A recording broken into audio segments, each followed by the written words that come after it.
Assalamualaikum warahmatullahi wabarakatuh. Saya Nurul Febrianti, NIM 2019-2126014. Di sini saya akan mempresentasikan materi saya, yaitu tentang cara mengembangkan customer relationship management pada sebuah bisnis. Yang pertama yaitu dengan cara membuat visi yang jelas. Setiap perusahaan haruslah mempunyai visi yang jelas sebagai dasar dalam meningkatkan penjualan dan customer experience. Visi juga akan dibutuhkan untuk membangun sistem customer relationship management, sehingga harus dibuat sejelas mungkin. Dari visi ini, nantinya saya bisa melacak perkembangan tim saya dalam mencapai tujuan yang telah ditetapkan. Berikutnya yaitu membangun komunikasi dengan pelanggan. Ketika saya ingin mengelola hubungan baik dengan pelanggan, komunikasi adalah kuncinya. Selama berkomunikasi dengan pelanggan, saya akan berbicara dan bersikap sebaik mungkin. Hal ini termasuk mendengarkan ketika mereka berbicara, jawab semua pertanyaan, serta memperhatikan sopan dan santun, serta sebagainya. Pelayanan yang baik akan meninggalkan kesan positif di mata pelanggan, sehingga mereka merasa dihargai oleh saya. Berikutnya, selalu terhubung dengan pelanggan. Setiap hubungan perlu dijaga dengan baik supaya selalu erat. Begitu juga dengan hubungan pelanggan, agar bisnis saya selalu ada dalam pikiran mereka dan tidak berpindah kepada kompetitor.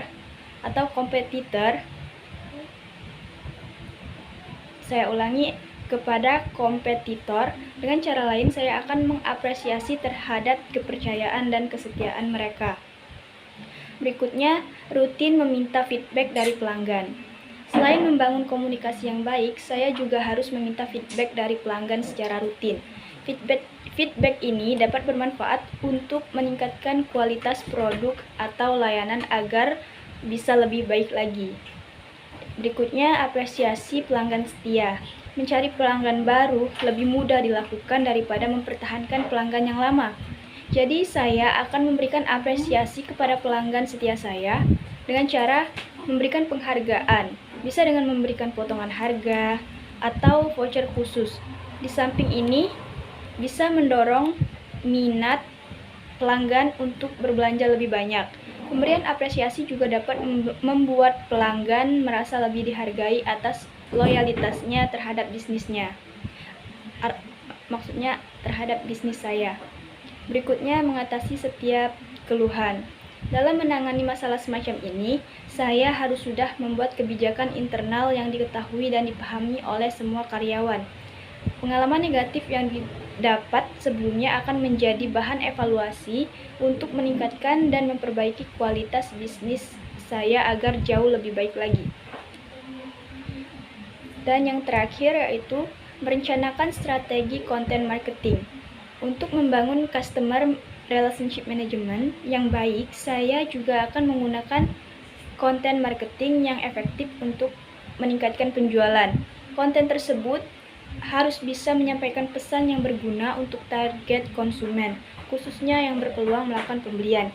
Contohnya, saat ini bisnis online atau online shop sudah sangat booming.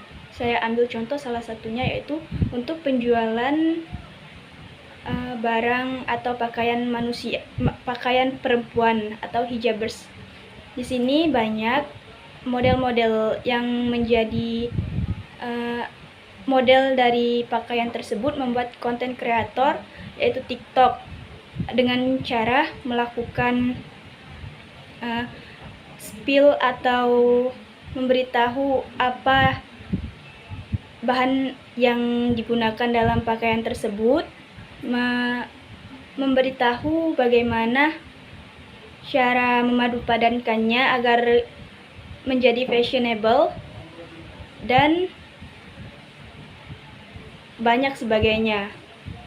Yang kedua, cara melaksanakan enterprise resource planning, yaitu dengan menentukan standar operasional prosedur perusahaan dengan baik, kemudian menuangkan standar operasional prosedur atau SOP tersebut dalam flow chart yang terdiri atas proses bisnis perusahaan, Berikutnya, menemukan total proses yang diperlukan untuk menjalankan bisnis dan disederhanakan, karena semakin sederhana proses tersebut, maka akan semakin efektif dan efisien serta mudah dikontrol.